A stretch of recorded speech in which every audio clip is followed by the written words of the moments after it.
Thanks for joining us today. I'm Lori Factor. I'm president of the Press Club board, and we're delighted that so many of you are here because this is something that I think we all are thinking about. If we're not thinking about it or using AI, we're thinking about ways that we should. So I'd like to thank you for joining us in this state-of-the-art facility at the Public Library of Youngstown in Mahoning County to learn more about this topic that I think is on top of our minds. Before we begin, I want to take a moment to remind all of us that we are approaching the 1-year anniversary on March 29th of Wall Street Journal reporter Evan Gershkovich's wrongful imprisonment in Russia.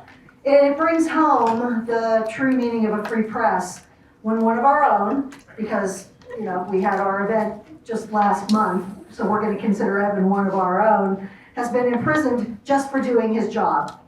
Our hope is that he'll be freed very soon, and we continue to monitor the activities of Wall Street Journal editor Paul Beckett, who provided us with a really excellent overview last month of everything they are doing to help free Evan. So all of those here, I know you join me in us saying that we stand with Evan.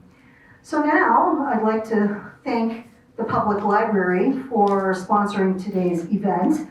And with that, it's my pleasure to introduce my friend, Amy Fiferik, Director and Chief Executive Officer, to say a few words about the library and this beautiful space. Thank you all very much. We're extremely happy to have you all here today. If you haven't been here since the renovation, we will be doing tours at the end of the event.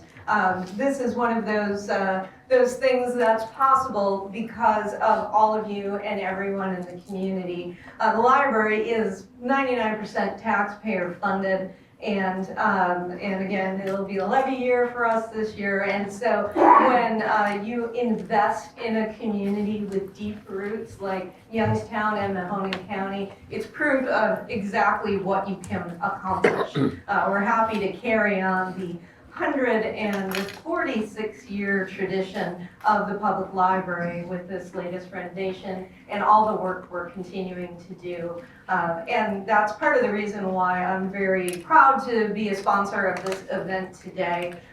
Quality information is a cornerstone of library work, just like it's a cornerstone of media work. And certainly AI is one of those things that's going to be a sea change for all of us. It's already changing the way we work and the way we are able to see the world. The library, every time it seems that there's a new technology on the scene, there are loud voices proclaiming the death of the library. So once again, the robots are coming to take our jobs, right? But the fact is, like the media, we evolve to embrace the technology that comes around, and that evolution begins with knowledge and learning. So we're grateful that the Press Club had the foresight to see this transformational moment for what it is and bring an expert like Nikita Roy to Youngstown to help us take our next steps into a more knowledgeable future. So, and with that, I'll turn it over to Tim Fitzpatrick. Good afternoon, everybody. I'm Tim Fitzpatrick, assistant to the executive director of the Youngstown Press Club. I am Lainey Fitzpatrick. Over my 40 years in journalism, marketing, and corporate communications, a good chunk of my time, particularly when I was in leadership roles, was spent focusing on the impact of technology and how it was changing my profession and my companies, and understanding how I could put it to work for us. Because of this, I've been particularly eager to hear from our speaker today, who I have the honor of introducing. For perspective, I took my first journalism class at YSU in 1979. And at that time, The Media in America, got it right here, by John Tebble, was required reading. It was where I first learned about the pervasive influence of technology on the profession. On page 225, got it right here with lines underneath. I was a good student. We learned about the transformative but often unreliable telegraph system that birthed what became the mainstay of American news writing, the inverted pyramid, during the Civil War. The transformative power of technology hasn't stopped since. From the telegraph to the telephone, the linotype machine, radio, TV, cable TV, computers, the internet, the World Wide Web, social media, it has been a relentless march. And that leads us to today's topic, artificial intelligence, or AI. We're already seeing AI's impact in the news business, for better or for worse, and sometimes both. It's been abused as a tool to cobble together questionable content on the backs of other people's labor.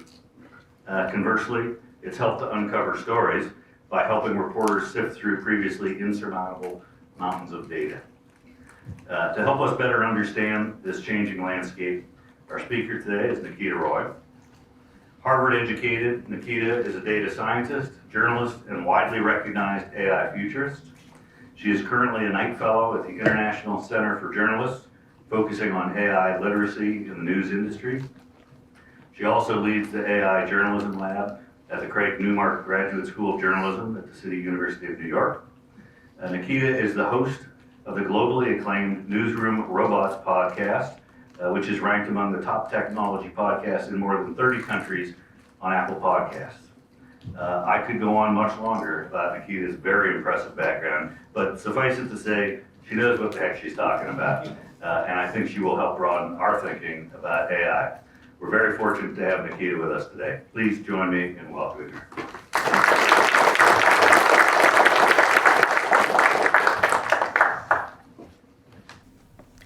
Hey, can everyone hear me? Thank you so much for that warm introduction, Tim.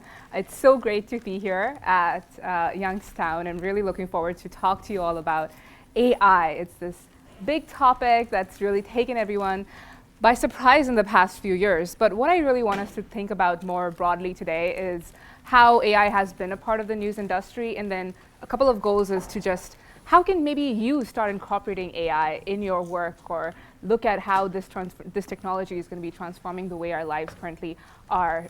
So before you got to know a bunch about me, but before we go ahead, I would like to start off by getting to know a bit about you all. So if you can just pull out your phones and go to this here, go to slido.com and put in the code Youngstown.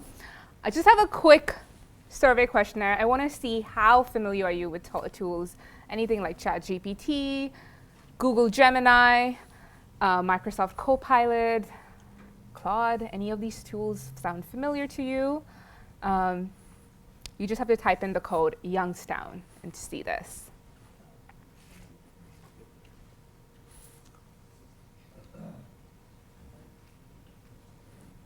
It's completely anonymous, so no one knows if you've never tried it out or if you use it every single day.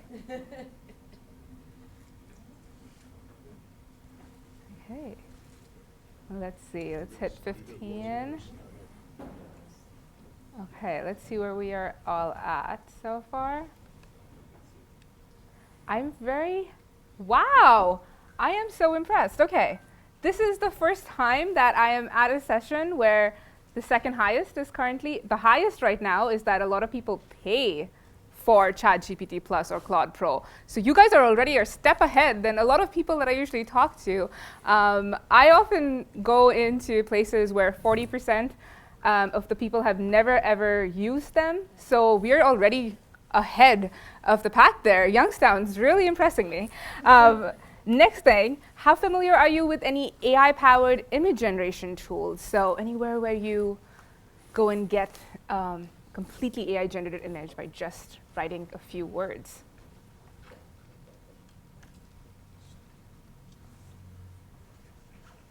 Okay, let's see. Okay, never used. That's common what I've seen.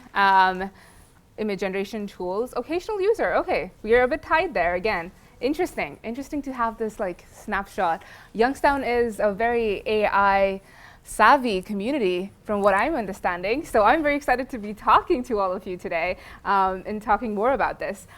keep your phones out because we have one more poll question, but now it's a bit of an exercise to show you where we are currently with video generation and AI videos. I'm going to show you in a minute a split screen video of me that was shot at a broadcast studio in Boston for the International Center for Journalists Tribute Night for their journalists. And the other side, you have to decide which one is AI and which one's me. The other one's my AI avatar saying the exact same script.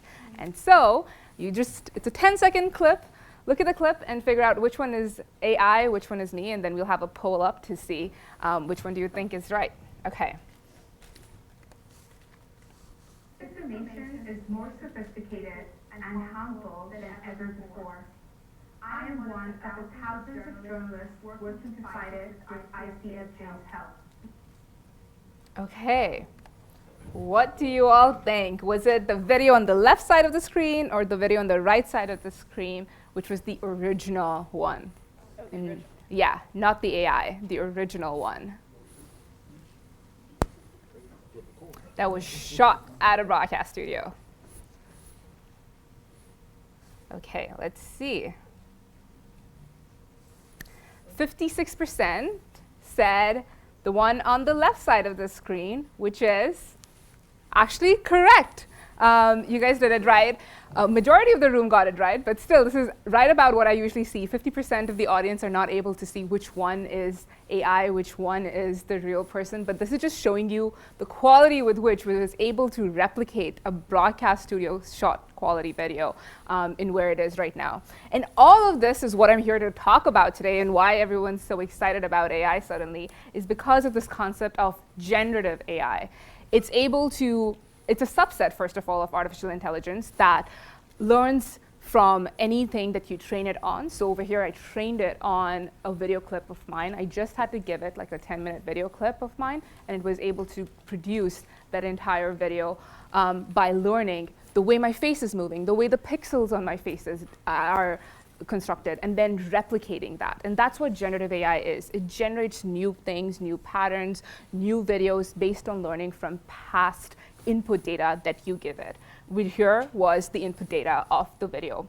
But I want us to go broader from AI and talk more about where we are in the news industry, because AI is not just about generative AI, it's a lot more about how the news industry has been using it actually for over a decade now. And so I'm just going to give you a few snapshots of where that is in the industry. So first of all, one of the most common use cases that a lot of newsrooms right now look at is transcribing interviews. Otter.ai is a very common tool that's used to convert speech to text, to chat with your transcripts.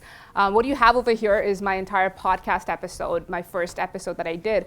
And everything, it automatically tags who said it, what were the different highlights. I can see a summary of everything. I can also go there and ask it to do anything I wanted to do. So I can chat with it and say, hey, actually write me an article based on this entire podcast transcript, and it can do that. It can give me suggestions for podcast titles.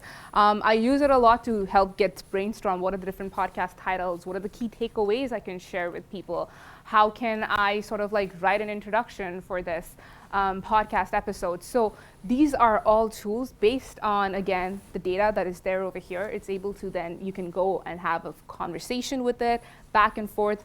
And this is where transcription is saving a lot of journalists lots and lots of time, being able to use these tools to transcribe it.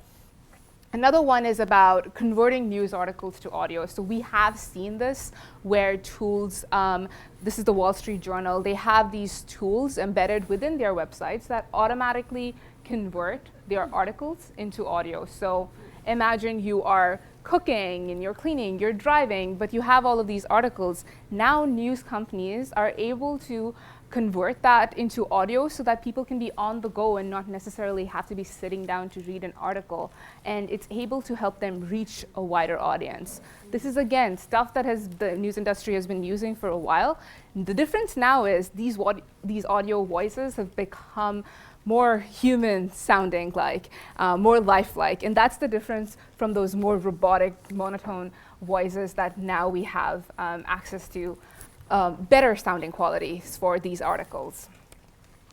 Another one is about how, again, this is all artificial intelligence. The Associated Press has a new AI-powered image search for their photo archives. What you see here on the left was a traditional regular search that was there up until last year, where if you type in people cheering New York Yankees, it would match that with keywords that would have been associated with a particular photo. And if you can see on the left, that was the old version, you would only get 2 results. They only had 2 images. But in the right side, what you actually see is the AI system is now able to interpret and view the images like a human would, and then match that. And as a result, it had almost 2,000 results now that journalists could pull out from the AP's extensive photo search archive.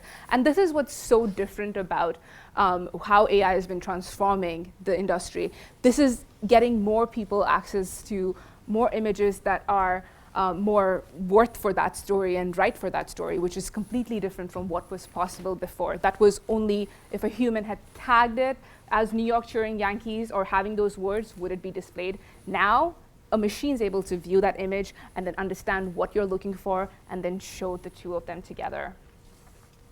This is, again, another big AI term. So I'm talking about computer vision. This is, again, the computer being able to see and then read and write.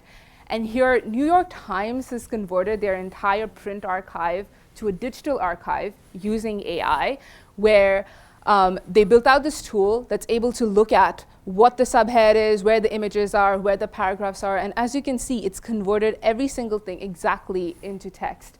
And now by just being able to take pictures of all of their print archives, they were able to convert almost 10 million articles to the web as digital articles.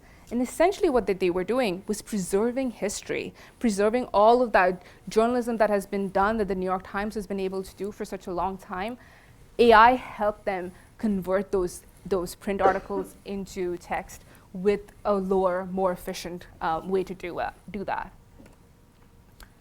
And this is another thing I want to talk about, because we are talking about robots writing the articles and the fear of that. In fact, the Associated Press actually had done that back in 2014. So almost a decade since this has been happening.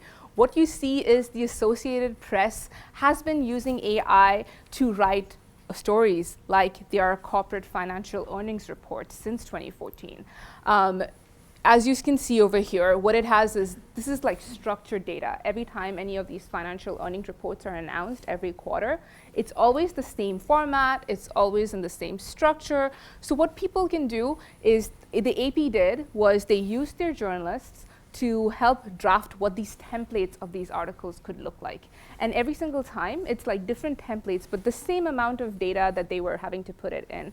And as a result, what you got was the Associated Press's journalists working on templated articles and then comparing that and matching that with all of the structured data that comes out every quarter. And it automatically was able to write the articles for these corporate financial earnings. That took the AP from producing 300 articles every quarter to more than 3,700.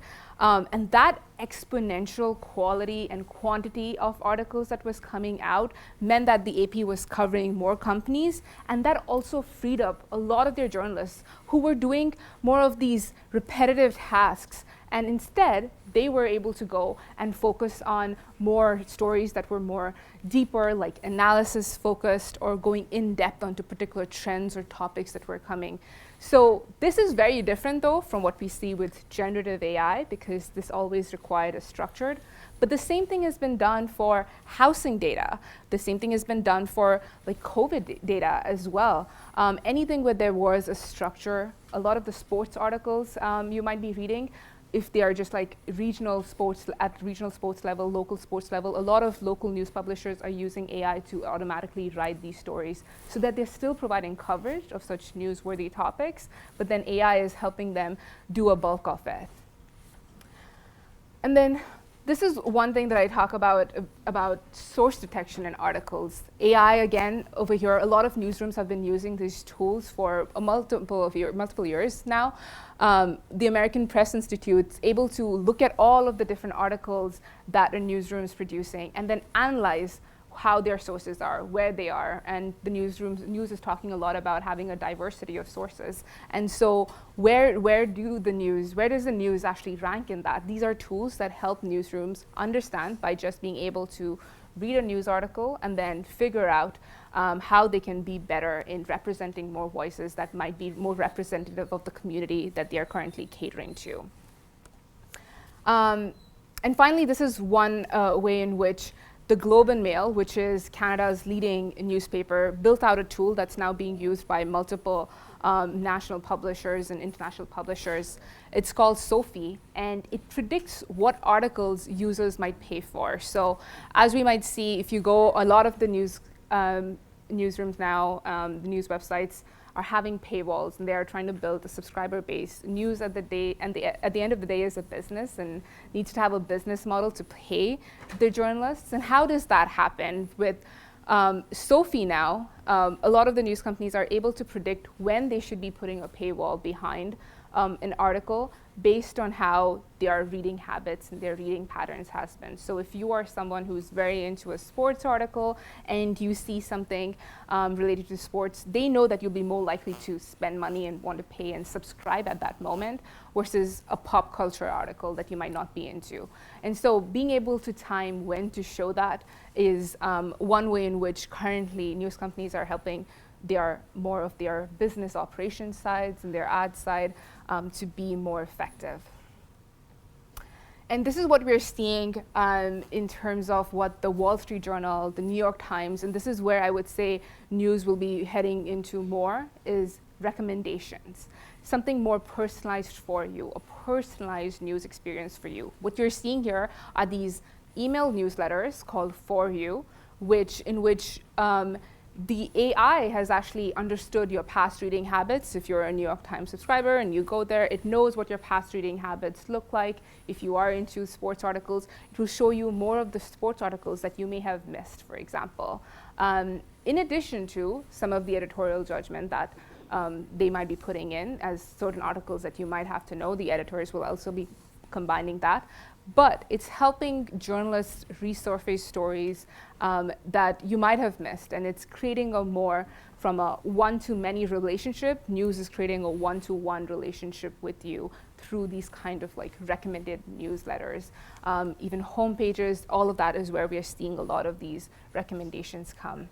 And so this is what it is. When we say artificial intelligence, we're not just talking about going onto ChatGPT and it's writing a story for us. We're talking about all of these different ways in which AI is broken down into. All of these examples that I showed you was examples of how artificial intelligence, subsets of artificial intelligence, and how it is helping us. And what I'm here really want to focus on is this concept of large language models, generative AI as we see. That's again, I've highlighted that in yellow. As you can see, it's again like a subset of machine learning that's really there. It's this one subset that's completely changed everything because it's now more accessible for people. These are extremely large models, as we may be knowing already. They have been trained on all of these example texts. Everything that you can see on the internet, they've trained on them. They've absorbed everything. But what they are essentially doing is that they are trained to understand your words in natural language. And at the end of the day, all that they do is predict what would be the next likely word to answer your query. And so just for an example to show you what this looks like, if you type "my favorite animal is a" in ChatGPT and think of the first word that comes in your mind, it'll be something like an animal, a dog, a cat, a dolphin. And that's exactly what the robot's doing. That's exactly what the computer is doing. The prediction over here, as you can see, dog is the most likely word to be predicted next. And then you have cat, you have a horse. And this is all based on all of the training data that they have already. So dog might be what's the most commonly available in all of their literature and all of their input training data. And as a result, that word that's getting predicted next is dog. And then it goes on after and after again. And just think about it like autocomplete on steroids. That's exactly what it is. It's like it's predicting what the next word would be and autocompleting that entire thing. And that really brings me to like one of my core point if you take away anything from this is this today, is that large language models, what they essentially are language generators. They're not knowledge generators. As you saw, it's only predicting what the next word would be based on all of the data that we have trained it on. It's not really producing knowledge per se. That's where the humans come in. That's where journalism, that's where people in the media industry really come into it, is because we are, at the end of the day, journalism is a business of producing knowledge and generating that and gathering knowledge and history as it happens. That's something that these AI models are not capable of. What they're capable of is being able to take all of these different input data and then produce words, produce text, produce images based on what you have trained it on. And that's why I'm not scared about AI replacing journalism or replacing media, because without this sort of like loop of input of training data, AI is just going to be remaining, it's just going to remain as it is. There's nothing new going to be there. Something new is always produced by humans coming into the loop and pushing that ahead. But I want to talk about all of the risks that we have of large language models because, and I want to get this out of the way in the beginning, because as much as AI is really fun and as big of an enthusiast I am, there are a couple of risks that is very important to know about very well. And one of the first things is this risks of hallucination. You might have heard this in the news. These large language models have the ability to just make stuff up. I call them an insecure intern. Like they never want to tell you that they don't know something. And that's exactly what they are. If you ask it some random question, it will not tell you it doesn't know that. It will just make it up. And that's where it gets really scary. If you are not having a human judgment, you're not having a human in the loop in any of these AI systems, they might just make it up because of this hallucination. But another big thing is this concept of memorization. Because just as humans are learning and you read a lot, they have read so much, they tend to memorize certain aspects or certain texts that might be unique or they might stand out. That's actually what's at the core of the copyright lawsuit that the New York Times has filed against OpenAI, because their models have been able to memorize certain parts of New York Times articles. And as a result, were violating the copyright over there because they were able to produce verbatim. And that's because the New York Times, their journalism is so unique. It's probably come up so much in their training data because it's been coded a lot. And as a result, these models tend to memorize that. But that also has huge risks for us in terms of knowing how the future of these models will evolve. Are they going to be spitting out any personal information of yours if you are going to be putting it into ChatGPT? And so those are there's a lot of risks in, apart from just copyright, in terms of like they can memorize any kind of like information about you if you are putting that into these kinds of tools. And that's why my big thing is, what should you not do with any of these tools? And the number one thing is, don't use it like Google, because they're not knowledge generators. All they're doing at the end of the day is generating language, and that can be wrong. You wouldn't know when it is wrong or when it's right unless they're giving you sources and you can fact check that. But if you're going to a tool like ChatGPT at the moment, they don't give you those sources. They don't know where they have gotten that from, and as a result, using it like Google and using it like research, those are the use cases that might be dangerous to do at right now because of that. You could lead to a situation where you say something that's false because ChatGPT was your source. And that's where we've seen all of those bad examples that have happened in the news industry, CNET and stuff, producing false information because they were just using AI-generated articles without anybody fact-checking that. And that's where it's dangerous to have such stuff like using these tools like that. And the next thing is, always assume anything that you get is factually, don't assume anything you get is factually correct. And you have to do, even if you do use it for research, go and do your secondary research of like taking that output, putting it in Google and finding another primary source that you can get. Just because ChatGPT says it is not a source anymore. And because of that memorization problem that I spoke about, don't input any private or sensitive data about yours unless you're using something that is more part of your company's. Like if your company is providing you, they usually are providing like an enterprise version of these models, and those are not training on your data. But any of these AI tools for public use, for personal use right now, they are taking everything that you're saying, taking that content, and then training on your data. So it's very careful what you're inputting into this. A lot of people have been, a common use case for this has been helping with job search. And a lot of people have just been uploading their entire resumes and putting that information over there to get them to help it with.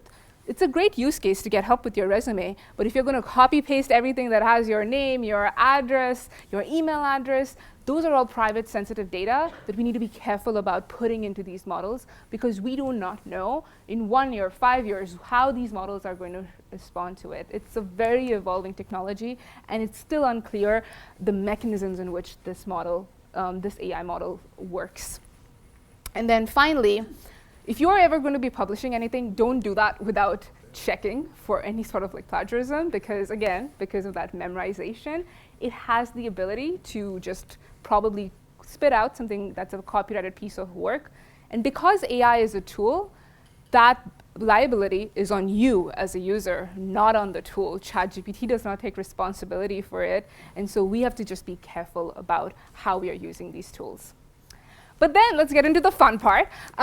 These are all of the different like conversational AI tools, which I think a lot of people over here might be familiar with, since a lot of people pay for them.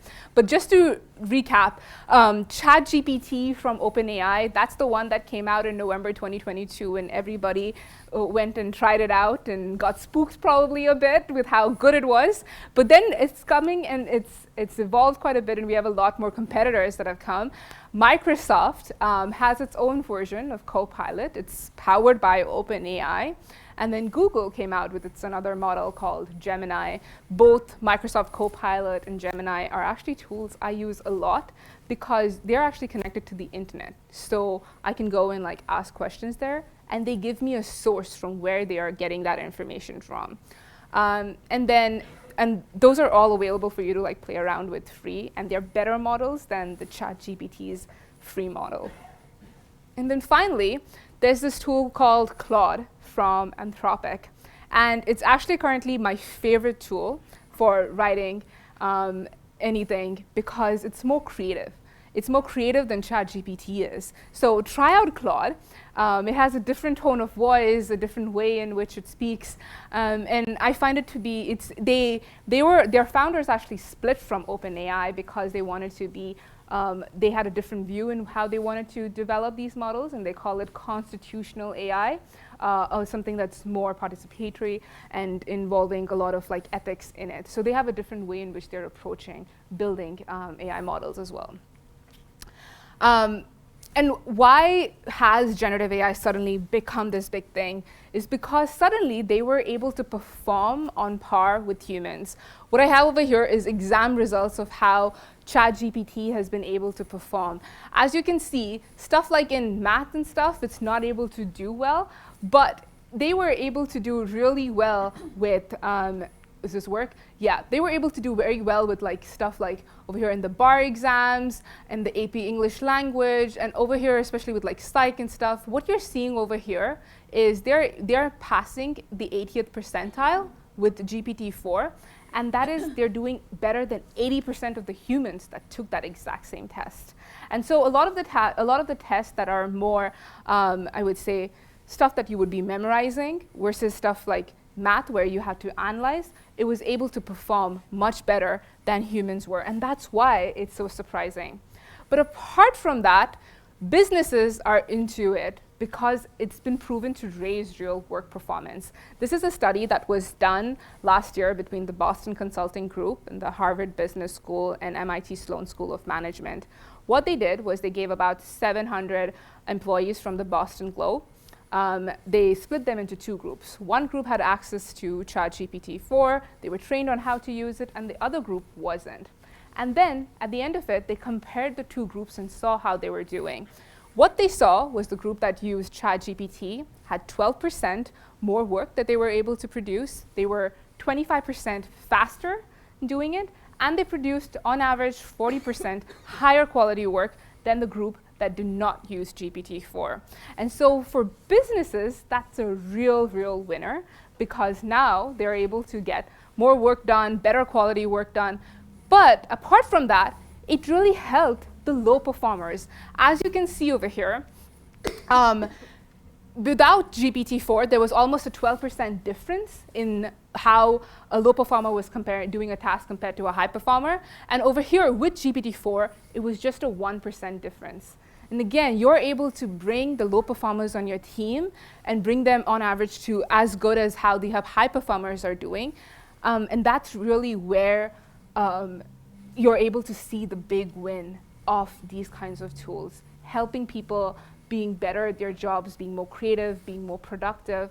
And that's where I think the news industry right now has been thinking about how can we help our newsrooms, how can we be in the media industry using these tools to be more creative and more productive. And so I just want the few minutes that I have left before I want to take questions, talk about like 12 different ways to use this generative AI tools as a media professional based on what I've been seeing so far. And one of the big use cases is stuff like generating headline suggestions and SEO metadata. What I have here is actually a tool that is a completely free tool called YesEO.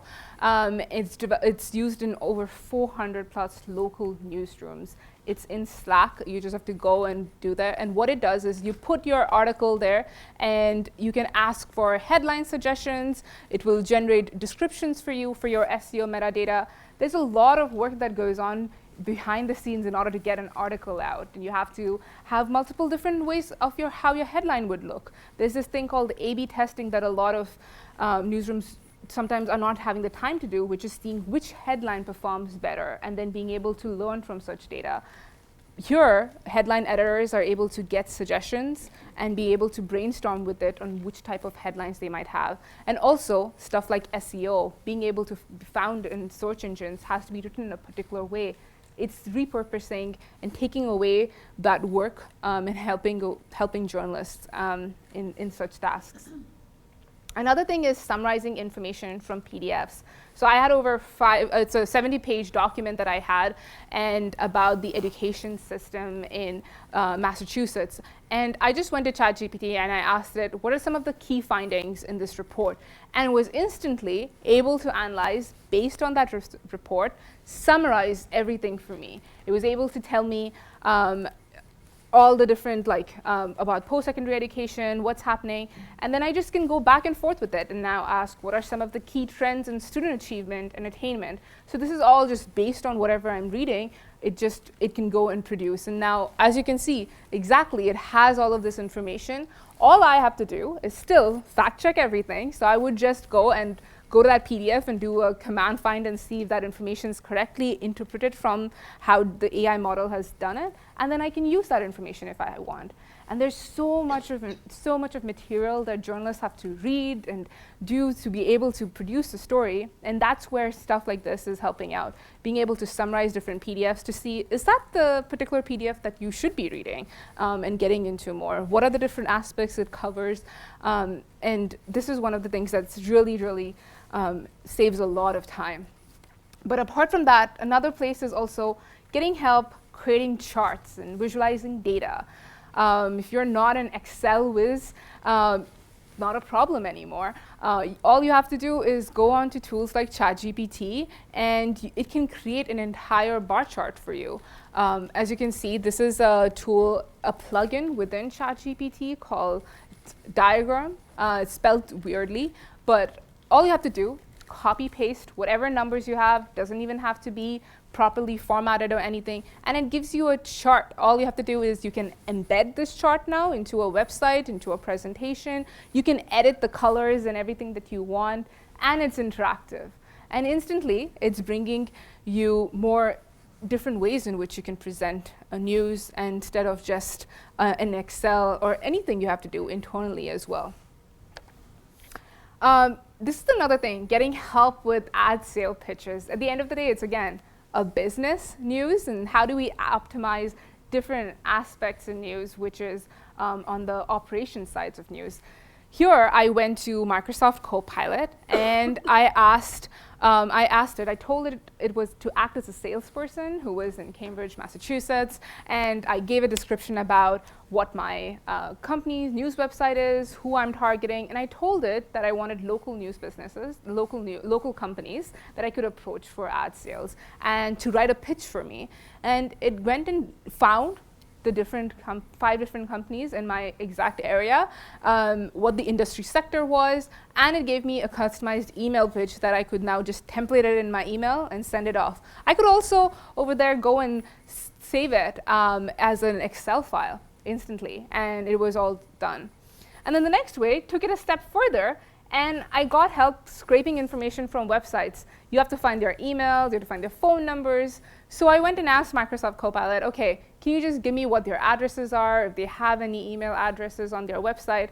And a very important thing, I always tell it what to do if it cannot find the information. So actually in my prompt over here, I said, if you cannot find an email, leave that blank. And that's a very important thing whenever you talk to these models. Tell them, again, they're an insecure intern. You have to tell them if they don't know something, it's okay, and just leave that blank. And so as you can see, three of those companies did not have an email address. And I actually went and double checked them. They were like very small stores that just had a very basic address, basic website with just their address on it. But they were actually all stores in my area that were a perfect fit. And again, all this gets us to do is speeding up the process of helping out with sales, helping out with all of those operations. You just have to download that as an Excel file, do a mail merge, and you have emails sent instantly instead of having to draft multiple things. So it's all about building workflows and automating and helping with different tasks that way. Another thing that I often use it for is chatting with YouTube videos. Sometimes I go and I like these 1-hour videos that I want to know what's happening, especially like press release, like press announcements that are happening. Take a copy paste the link, just go to Google Gemini over here, and I start asking multiple questions. So I asked, this was an NVIDIA press announcement about their AI launch, and I asked, what was discussed in this video? And I can just go back and forth with it and have like a whole conversation about it. You can get like a whole summary about it. One thing that I actually do for the podcast, a lot of my guests are often having a lot of videos, a lot of talks that they have done on YouTube. And so I put that in there, and then I ask it, with this, brainstorm more interview questions that I could ask them based on what they've already spoken. So now I'm using a bit of their creative function of like looking at what this person has already spoken and what other ways in which I could direct the conversation to expand more on a particular talk that they might have done. And so it's going more than just like beyond summarizing, but also helping me with being more creative and productive that way. And then beyond just text, these guys have the ability to analyze all kinds of like large data sets. One thing that I often do is like taking a bunch of different data sets and putting into ChatGPT and chatting with it. Now, I'm a trained data scientist, which means I'm able to take and code and actually go and code up all of this. But suddenly I graduated, and then I was like, this is able to do the exact thing that I spent 2 years studying. And what you see over here is I had taken up a large data set from the New York City's open data about traffic vehicle collisions. They had that for almost a decade that they have been recording this data every day, and they have so many different rows. All I had to do, upload that onto ChatGPT and start asking questions. And I asked, what can you tell me? What analysis can I do on this data set? So it first read everything that you see. And then over here, what you see is the actual code that I would have written to analyze this data set. It wrote that quicker than I ever could, and then put everything together, and it was able to then analyze what the data set is, how many rows, how many columns might be in the data set, and then took it one step further, and then it was looking at what are the different following aspects that I could ask more questions about in this data set. So as you can see, it's like, look at the monthly trends, do a borough analysis, look at the different contributing factors. So it's taken in all of the data, it's understood it, and then it's giving you pointers on how you could analyze this data set even further.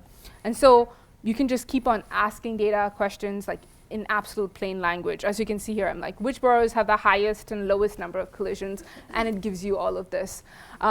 I go further into this, but I was doing this live as well in a journalism school in New York, and over there, one of the persons came up to me at the end and he was like, I spent almost a day on this exact data set and you showed me everything in 10 minutes.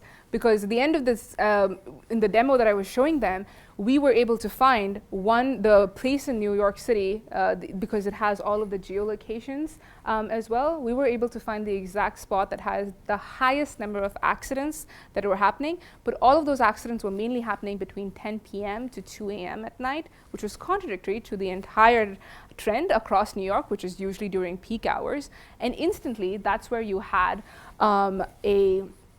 a story. That's where the journalist then you get a lead and you can go and then find and get more ways and figure out what's happening in that city. But something that took a journalist almost a day to do was something that I was able to do within 10 minutes by just talking to these in plain language.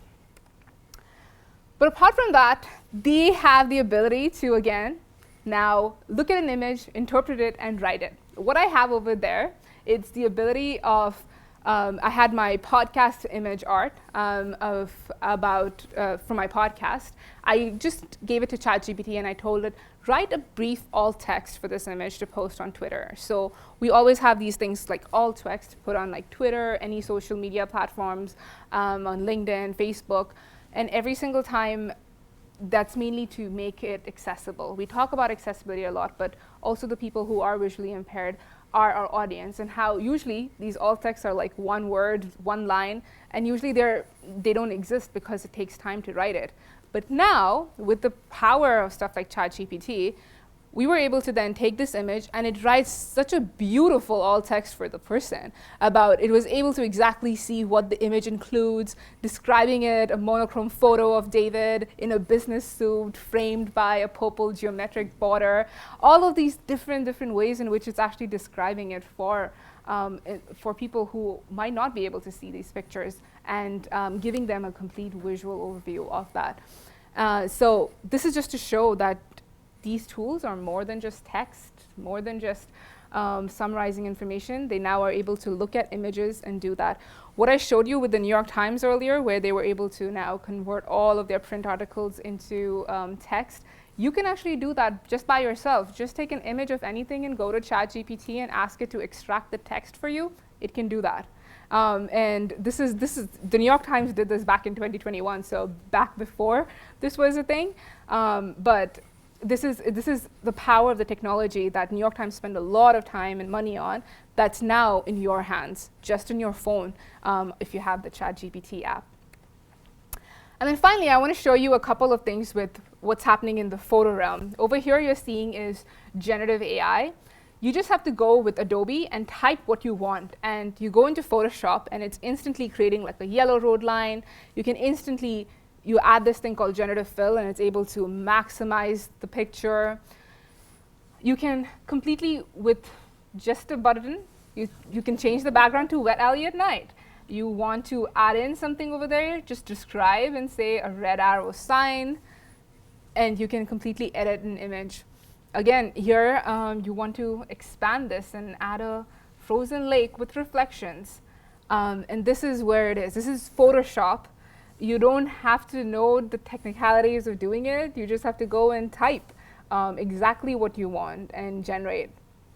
And that's really where the power of it is coming.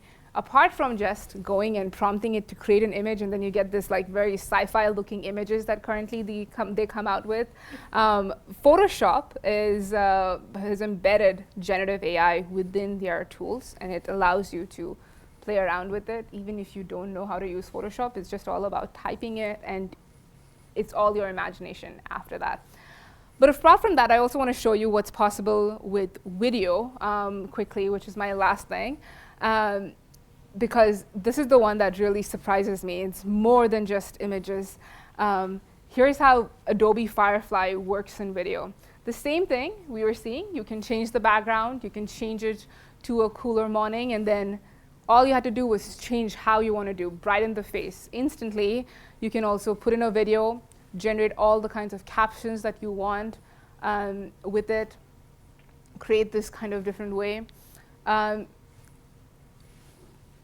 then this is my favorite part, finding B-roll. All you have to do, put in a video, and you ask it to create B-roll. Now, from this shot, it has created all of these different B-rolls for it. And it's just from that particular thing. In addition to that, it's also able to create storyboards for you. That's such an important task when you're doing a shoot, generating storyboards. All you have to do, give it details, and Firefly is able to create an entire storyboard for you. And there you go. That's the potential and where it's headed towards. It's a lot more than just our writing text and making things up. It's a lot more becoming your creative, your brainstorming partner. The way I am imagining AI and thinking about AI is really as being an assistant, but also as my companion to help me with being more productive and being more creative and doing tasks that I probably was not able to do before, because now AI is able to help teach me things. AI is able to actually help me code in different languages that I was not able to do before. AI is able to help me honestly do a lot of what I'm doing today because it's able to speed things up. And that's where the potential of AI really is. And so my final thing for you guys is about this tool called Perplexity, which I find very interesting because it's an AI chat-based search engine. So similar to Microsoft Copilot, Google Gemini, it has all of these ways. It has, you can just ask it questions, or it gives you suggestions of questions of how to think further. But apart from that is you can search through images through chatting with it. And it gives you all of these breakdown of answers. But if you can see over here, it gives you all of the sources of every sentence. And so this is where I find it very useful. If I'm doing research, I just ask exactly what I wanted to do. And I can double check every single sentence and see where they got it from, if it's right or not. But apart from this, it's also this fact. Apart from this, it's also that I can. It has the ability to go and search images. It has the ability to go and search videos for your specific question that you want, and able to, so over here you see the search images and search videos. So if I'm looking for something about the copyright issue about AI models being trained on copyrighted data, and I want to just get its source from all of the YouTube videos that might have been spoken on this particular topic, all I have to do is click on search videos, and that's its own database now. That's different from what is out there in the industry right now, and that's why it's one of my favorite tools. It's completely replaced Google for me. This is where I go to do my first search, double check everything from where it's gotten its information. But apart from that, I'm able to search videos and get more information than I possibly could before. And that's really where I want to end things and take take questions. If this is going to go. You can explore how AI is being used in media if you scan this QR code or go to newsroomrobots.com. And happy to take any questions that you may have. I know I just spent 30 minutes, which was a lot about AI and where the future is headed towards. But any questions? Yeah. So on the one hand, we're now hearing about using AI to discover whether somebody used AI to create your product, whether a student is cheating on an essay they're writing, or whether a reporter is turning in AI as opposed to doing their own work. So now there's those constructs out there, and I'm just wondering if we're not shooting ourselves in the foot here, because we do want to use them to produce the results.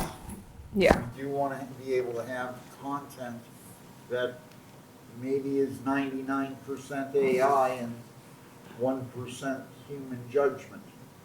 But how do we handle the two of these concepts, that I also can have AI have you performing like a SEAL? Yeah. I'm not sure that we're able to do that just yet, and I'm asking the question, I guess, how does the media use it in a way that gives them credibility instead of making them appear to be cheating? Yeah, exactly. Um, what we're seeing with those tools, there are a lot of tools on the market that can catch AI generated, or so they claim. There's a lot of data to show that it actually harms people who have English as their second language, because what these models are doing is that they're trying to see if if the texts are structured in a particular way, if it's always following the same structure, that tends to show a model has used it. But people who have English as a second language tend to write with that exact same way. If you think about the way you might be writing in any other language that you've learned, you have learned it in a particular structure, and that's what's replicated. And so it's been, especially for students, it's harming a lot of people who are having English as a second language. What I would say is, so those tools, I'm not supportive of using those tools, and I think that concept, that there's a lot of things that we need to be thinking about, because using AI to write is where people are already, it's the basic task that it can help us with. But news industry especially, it's not using AI, as I said, to write entire articles apart from what the Associated Press has been doing. They are using it to repackage these things into different formats that you might be seeing. But you still have a journalist who has gone out, produced an article, written that, and then it goes to their social media team, and they are using these tools to now repackage it into different platforms. But you still have an editor in the loop who's looking at all of this. All the news industry, especially right now, what they're focused on is being very ethical in terms of how they are going to be using AI, and very transparent about when AI is being used. A lot of them have been experimenting with image generation tools to put out like the photos. Every news article that goes out has to have an image with it and has to have a text on the webpage. And so how are they finding an image and time? So sometimes they've been using that, and there's always a disclaimer saying that this has been generated by AI. Right now, there have been cases where it's happened. CNET did this, Sports Illustrated did this, but they have fallen flat on their faces once it came out, and they have lost trust and credibility. So that's a very fine line that the news industry is toying with.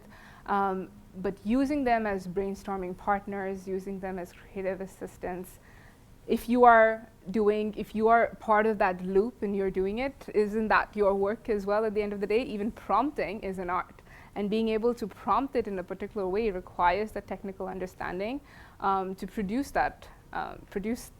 an article in that way. But at the end of the day, it goes back to what I said. These are large language models are just language generators. They're not knowledge generators. We might be entering a future where we are able to produce things quicker, and you're getting things out quicker because somebody doesn't have to be sitting and typing the entire thing by hand. There's a template for it, and these models are going to help them do it right quicker. I want to argue back at you that you have just described reporters. That in fact, if a reporter is a local reporter doing a slant on a national story, there is no difference between them and AI doing that story. They read the New York Times version of it, they go watch the NBC version of it, and then they sit down and they think about their local slant and they write an article. Same thing with the art side. What art student does not spend 4 years examining every art piece that mankind has ever produced? And then some of them decide to become artists. Are they plagiarizing? If they are, then you can accuse AI of doing the same thing. If they're not, you shouldn't be accusing AI of doing the same thing. Yeah. We're comparing something that, to quote somebody else, is made in our image and likeness and operates just like us. It's going to be very difficult to argue that it's doing something different than what we all do. That's at the base of the whole copyright agreement, and why that's exactly what the tech companies are saying.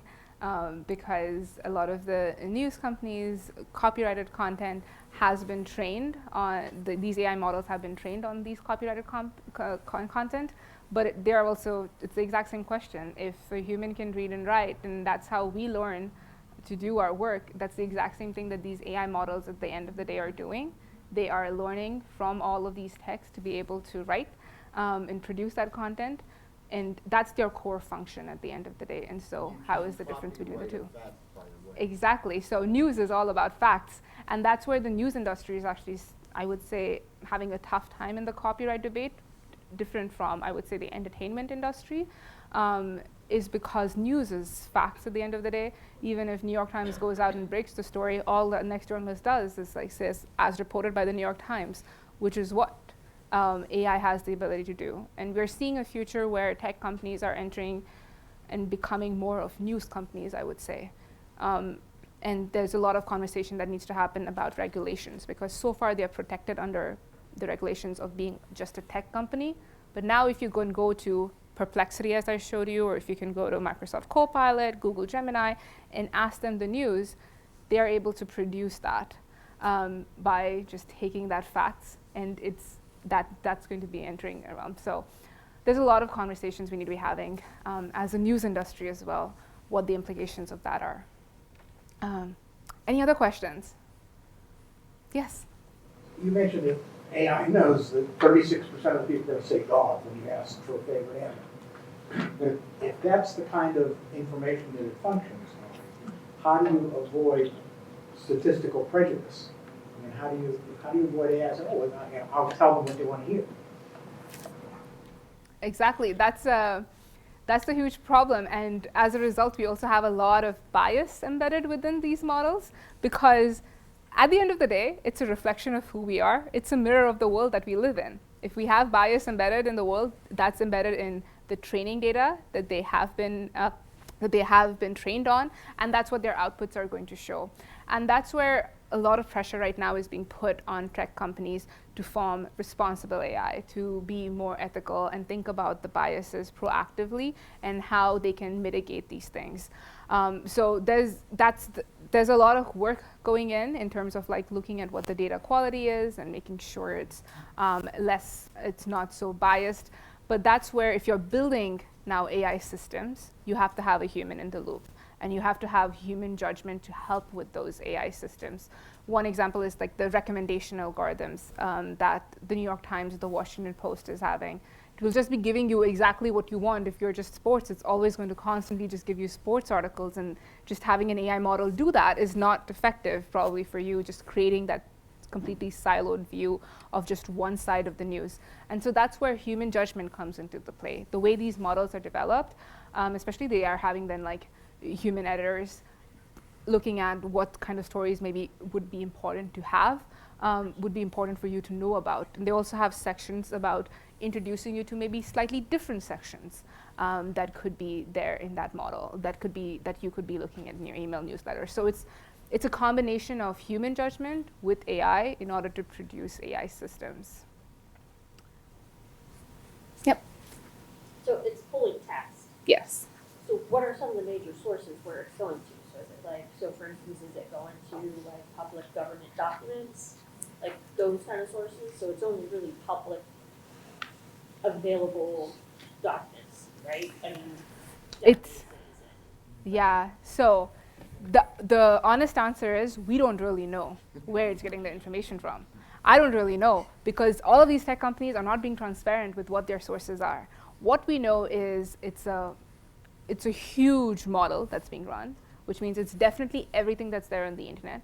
Like, you don't even know if it's taken things from like the dark web, like where these things are getting, where they're getting that information from. We don't actually have an idea.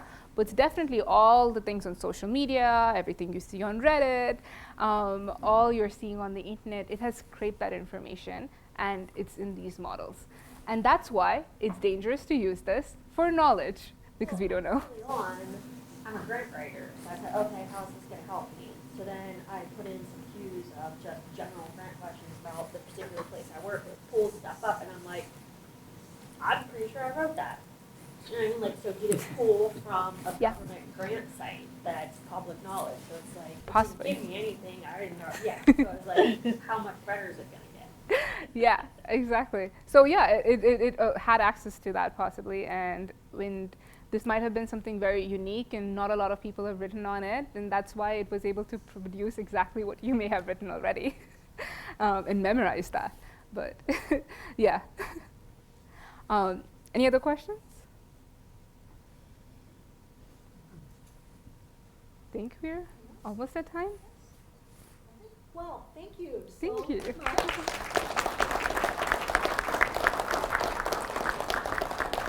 A little something for you to remember Youngstown. Oh, thank you. Yes. Thank you so much for Thank you. coming. It was such a Yeah, pleasure. thank you. And if you're willing to sit around for a little bit, Yeah. maybe there'll be a few more questions. Absolutely, yeah. Thank you all for coming, and we you. hope you'll come to our next couple of events, which we'll be sending some information out shortly.